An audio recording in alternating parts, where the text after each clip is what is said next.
Welcome to another episode of The Brand Called You, a video and podcast show that brings you leadership lessons, knowledge, experience, and wisdom from hundreds of successful individuals from around the world. Today, it is my privilege to welcome a very accomplished and successful entrepreneur from Chandigarh, Mr. Yashovardhan Saboo. Yashu was just telling me about how clean the air is in Chandigarh. Yashu, welcome to the show. Pleasure to be here, Ashutosh. Thank you. Yashu is the founder of the Saboo Business Group. He's from Indian Institute of Management, Ahmedabad. He's a wine connoisseur and a long-distance runner. So, Yashu, what would you say are three key milestones in your career? First, when I had to choose between studying management or studying photography. Okay. After I read economics at St. Stephen's, I was very keen on studying photography, and I can say I was a good photographer. Mm-hmm. And of course, coming from a business family, my dad was really not very excited about the whole idea. Okay. But I was sort of intent, and he said, "Look, why don't you sit for the IIM tests?" Mm-hmm. Which was a bit of a challenge, because challenge in the sense that I always thought that IIMA is the place to go, and there's a sort of a self-challenge that you got to get in. So I did a deal with my dad that if I get into IIM only A, then I'm going to choose that. Otherwise, I'm going to go to the New York School of Photography. Okay. As it happened, I got through to IIMA. Okay. And I think that was a big turning point. Mm-hmm. And I chose management over what might have been a second course for me. The second was, I think, which happened about 10 years later, and that was a legal, let's say there was a legal engagement with the joint venture partner of a company that my dad had set up. Mm-hmm. It was a German company, and we went through 3 years of very strong litigation, which I was leading because at that time my dad was out of India as president of Rotary International. Okay. And that taught me a lot of lessons in life. And I think the third point, you asked three, I guess, and the third was when in the dials business that I had set up myself, Mm-hmm. in the mid-90s, when India opened up, we decided to go and try to sell our products in Switzerland, Okay. the highest quality place for watch components. Correct. And the journey there was another big moment. Mm. So probably these three. Terrific. So let's talk about your business group. From manufacture to luxury watch retail. Tell me about all the things that you do. Well, actually, these are pretty much the two. I started with manufacturing watch components. Mm-hmm. As I said, we first, very difficult first few years. HMT was the only customer. Titan came, we became the biggest vendor to Titan. Mm-hmm. Then India opened up and we were exposed to Chinese competition, Eastern Asian competition. We decided to go out in Switzerland and export our products there, became successful there, established an office, established a factory in Switzerland. So it was a lot to do with watches. In the meantime, there were one or two other businesses that I did set up, which didn't really do too well, so nothing much to speak over there. We have in this company set up a different business, which is precision components and toolings. That is actually that has a lot of potential. It's now gaining momentum. Obviously, supply very high precision stamped components to medical, aerospace, stuff like that. That's another business. A business that I had set up and we sold about 3 or 4 years ago was a specialty paints business, Mm-hmm. which came through a friendly contact in Switzerland. Mm-hmm. And of course, the retail business, which is completely new, but you can understand it's related to my knowledge and expertise and experience in watches. Correct. So this is really the range of business. Correct. And again, I guess all your relationships in Switzerland must have helped you to get Very much. all Very the much. money. Yes, very much so. So, given the fact that even though they are, related businesses, as you say, they're also very diverse and independent businesses. What goes into managing such a large portfolio of businesses? Well, obviously, this is not possible without having very good business heads. So I think the key is that, and until I sort of learned that, it was a struggle, frankly, But let's say we started to really give businesses, the command of businesses in the group to strong business heads. Mhm. And with that, it becomes easier to handle. Okay. Of course, it doesn't mean that, you take your hands off. I don't take my hands off. But at some time, in some points, you have to take your hands off, and sometimes you have to dive very deep into it. But essentially, the work is left to the business heads. And given the fact that there are such incredibly large number of locations that you're working in, the different places that you're working in, what are some of the challenges you face in managing these businesses? Well, obviously, different businesses have different challenges, and the challenges always sort of come at different times. So, we sort of in the family always crib that why can't all the businesses go well together? So you're really hitting the top of the wave on every one of them. So challenges are pretty different actually in the diverse businesses. But of course, I think one of the biggest challenges which is common to all, and this is true for I guess all small and medium businesses, and ours is you can really classify it as a small business. Overall, everything put together would be about 700, 800 crores, is really getting the right talent. Talent for business heads and so on, the move away from an entrepreneur to getting really talented and motivated professional managers, I think that's a very, very big challenge. Right. Very interesting.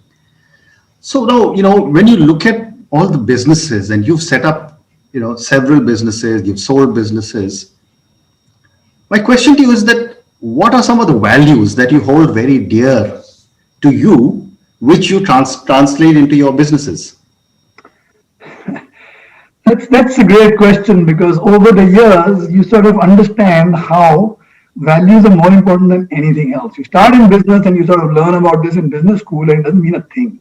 Correct. And as you go along, the one thing that is connecting everything is what values you drive into the business. So I think for me, quality is a very, very important value. Quality in whatever we do. I think this comes from my dad.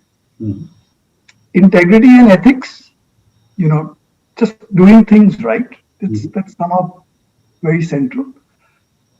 Respect for people in every kind of way. I think so. That's another thing which and somewhere I think what drives me a lot is respect for who we are as a people. And I'm talking about Indianness. Okay. And don't misunderstand what I'm saying. No. I'm just saying Indianness is somehow important. Well, even though we want to, internationalism is very, very much in my head, but the root of being an Indian is somehow important for me. Well said. And therefore, my follow-up question to that is that, earlier you mentioned how important it is to have good management teams, and you just spoken about ethics. What do you look for in a CEO? Because I'm sure you've got many CEOs in different businesses. It's a tough question, Ashutosh, because, as I told you, one of the challenges is getting the person that you really want. So what I've also realized that running small businesses, you can't make out a menu and say, okay, I want this, I want this, I want this, I want this. Correct. Many times you meet people and you say, okay, he or she doesn't have exactly what we had in mind, but this person has something that I think is there. So I think the most important thing in a CEO we look for is drive. Is there an inner drive to do something? You can call it the entrepreneurial spirit, the desire and the hunger to create something for himself, to create self-esteem more than wealth. I think that is something which I look for. Obviously, integrity is important. So there are always questions about, when I talk to potential senior managers or CEOs, who are the heroes in your life? What do you admire about them? And so on. So, getting to know who is the real person. I think these are the two things. I believe skills can be taught, although, but attitude, DNA, the hunger, respect for people, I think these are very, very important aspects of a CEO. Well said. And you also mentioned that you don't take your eyes off your businesses, even though they're running well. What would you say is your leadership style? I wish I could delegate more. Mhm. I think over the last couple of years, it has started. Since, as I told you, we've got now business heads in place, and that happens. So I was pretty much hands-on. I I don't think I'm a very tough taskmaster. I tend to be a little bit. People say I trust too much, Mhm. and after I've been tough with someone, I sort of feel a bit guilty somehow. I try to make up by being nice to him or her. Right. But I think what I can say is that I'm a firm decision maker. Okay. Even if I take time to come to a decision, once a decision has come, then I don't really swing around too much. Then you go through with it no matter what. Okay. I like to hear a lot of people before we come to a decision, but after we come to a decision, then I don't like to hear dissent. Okay. Then we just need to just go through with it.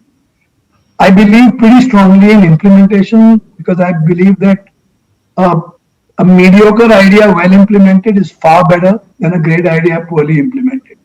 So in my management style, also I could say, or leadership style, I could say that look, I really demand for implementation and closing the bloody loops. Yeah, I would say that I'm not someone who can paint a mission for a company. I sort of not a great believer for a mission, but I do have a vision, I would say. And in almost every business, I've wanted to be the best in what we can do. Okay. So Watch Dials is a small business. I mean, at the business size in the world, it's a small business. But once we became well established in India, it was that we need to become one of the best in the world. Wonderful. Wonderful. And I guess that's the same in retail as well. So I'd what? rather be king of a small pond than one in a large pond. And, that's not sometimes a great idea, but okay, that's what it is. I think it's your own style. What I'm hearing you say, and I agree with that completely, that when discussions are going on, dissent is accepted Yes. and welcomed. Welcome. Once a decision is taken, we close ranks and we move forward, not go outside the meeting room and say, I did it only because I was asked to do it. That's the worst. That's really absolutely the worst. I agree with you. Can't get worse than that. I agree with you. And I've seen this happen to me. So therefore, I completely resonate with what you are saying. Yeah. Wonderful. And one more question on the Saboo Business Group before I move to your NGO. This is the age of millennials. And you are in luxury watches, you are in dials and some other businesses. How are millennials changing the way you do business? Oof, amazing. Amazing. And your children, like my children, are millennials. Yes, same here. I mean, it's amazing, it's fascinating, it's educating, it's everything. Of course, I am amazed, like all of us, at the amount of talent and knowledge and skills that the millennials pack into themselves such a short period of time. So that is just amazing. And of course, their priorities are different. So, whether I still am somehow a stickler for time. If the office hours are 9:30 in the morning, I would want to make sure that everybody's there at 9:30 and they're not there by 9:40 at the latest. They ought to be questioned. This is out of the window. This is out of the window. And for some time I couldn't accept it, but I realized that it's a change of the way you think about work. It's a change. So on so many social issues and so on, I just think that the new generation has such different thoughts and ideas. The environment is changing so much. And I'm sure they are even more apprehensive about the future because for them, the future looks even more uncertain than it did for us. And still they are so creative, so energetic. And I think that gives me a lot of optimism. More than anything else, it gives me a lot of optimism. Amazing. And the desire to accept flexibility. The other side, what I'm amazed is that as millennials grow a little bit older, wherever there is a little bit of rebellion, and there is rebellion, and there should be rebellion, it sort of starts to mellow down. And once again, everything depends on what are the values the millennials have been brought up with. Excellent. Yeah. And if that has been okay, then everything connects and the changes are for the good. Well said. So, Yasho, let's now move to the second part of our conversation, which is on YTTS. Yes. Tell me about this NGO. So YTTS stood for Youth Technical Training Services, and it was founded by a very dear friend in the days of the Punjab terrorism. I see. It's very old, and I was young and I just started my business. And this friend of mine, Vinit Khanna, he's no more. He was a remarkable individual. He was disabled from his chest down completely. He was on a bed. He started this, and the idea was, and I was one of the few guys who got together with him and started this, and the idea was to give employment opportunities and training to Sikh and Punjabi youth to prevent them from going into terrorism. You remember those days? I remember. And we worked on this a long time at that time, and then unfortunately Vinny passed away, and I was still involved for some time after that. I must parenthesize and say that over the last 10 to 12 years, I've been less engaged with this organization, but I'm getting back. I've still always been involved. We've been contributing, but I'm getting back. But let me tell you what happened then. So then, of course, the Punjab crisis was over. That didn't sort of, the original purpose was not relevant anymore, or didn't seem relevant. And then the NGO went into schooling and looking after kids, street children. It went into skilling of women in Himachal Pradesh. Wherever there were projects coming up and we could get hold of funds, we were doing that. It's been quite a humbling experience during this time. I think a lot of people have been helped. And as I mentioned, unfortunately, the last couple of years, I was not actively engaged. Very recently and coincidentally, the CEO, he asked me, Yasho, can you spend more time on it? And I said yes, but I would like really that we can get all these various activities together and focus on a few things. And he said, exactly, right, that's what we want to do. So I see myself getting back into this and really focusing on the original intent, which is skill development, employment opportunities for our youth, particularly women. I think that's is a passion. In our company also, we support that a lot. That's fantastic. So tell me, based on your own discussions and your experience, even though you've been disengaged for a little while, what would you say are some of the challenges that we face in India as you run education institutions for underprivileged youth? Actually, there are a couple of challenges which I think are important. One is consistency, maintaining consistency in a program. It's getting a little better now, but in the past there was so much dependence on how much money you could get a particular year that you would suddenly have money and you would do it, and then the next year you wouldn't have money and you wouldn't not know what to do, and you can't let down the children who are depending on you. So I think that is probably one big challenge. Of course, getting helpers, getting volunteers to spend time. That is the second thing. In the early days, one of the challenges was convincing families to let their girls, especially young girls, sort of go to school. That used to be a challenge, but that's no more. So I think things are actually getting better. And, I think people are more woke, as they say. So, no, I think it's getting better. And also, I think institutions are getting more, I think they learn more, they're more professional now. You can use measures to see what is happening. There was a time when nobody knew how to read a basic balance sheet in an NGO. Everybody was saying, this, I don't know what this is. But I think people are getting much more savvy there. So, let me move to the last part of our conversation, which is some questions for you personally. Okay. My first question is that you're a long distance runner. How does a passion like running help you in your business? Number one, I think it keeps me fit. Okay. So I think being fit is important.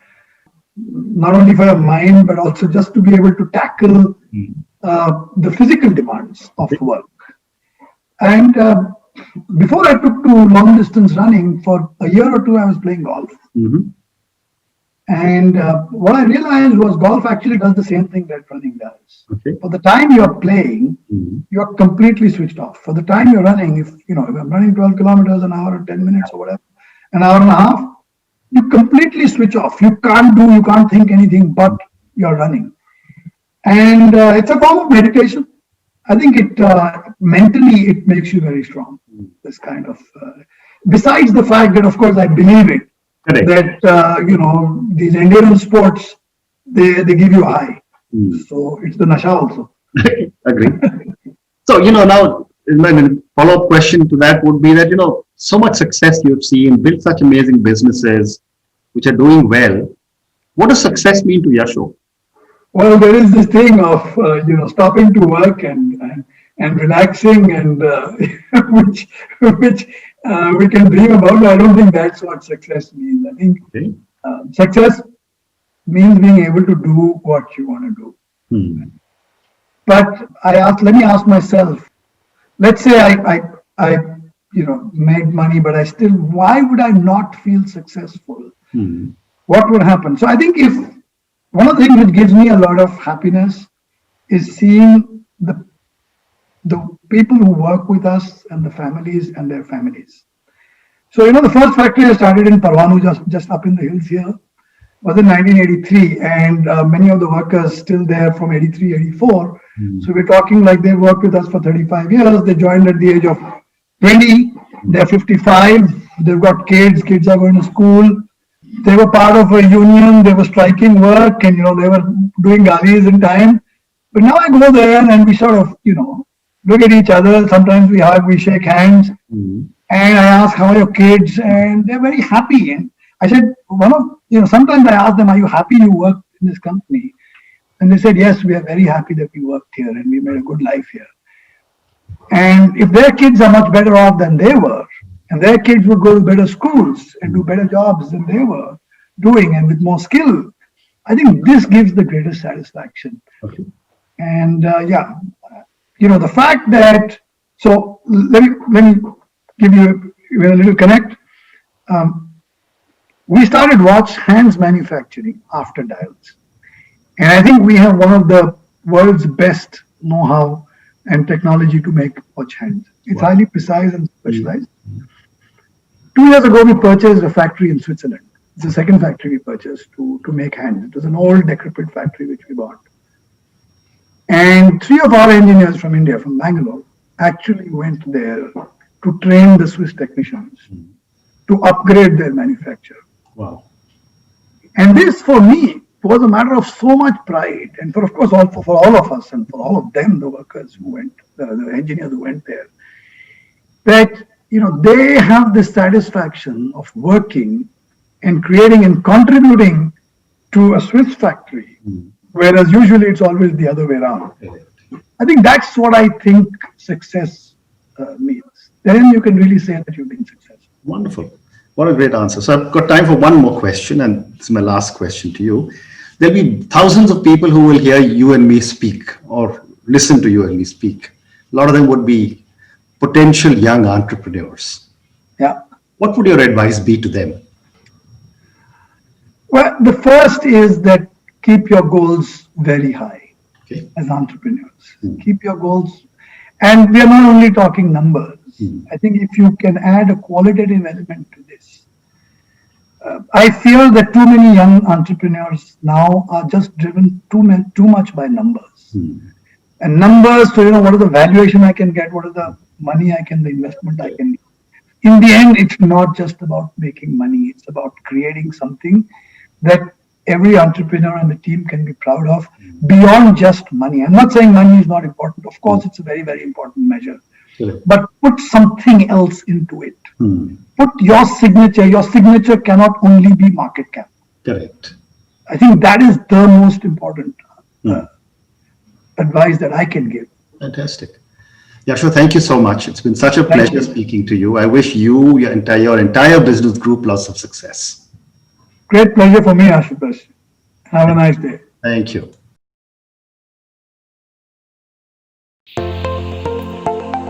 Thank you for listening to the Brand Called You videocast and podcast, a platform that brings you knowledge, experience, and wisdom of hundreds of successful individuals from around the world. Do visit our website www.tbcy.in to watch and listen to the stories of many more individuals. You can also follow us on YouTube, Facebook, Instagram, and Twitter. Just search for the Brand Called You.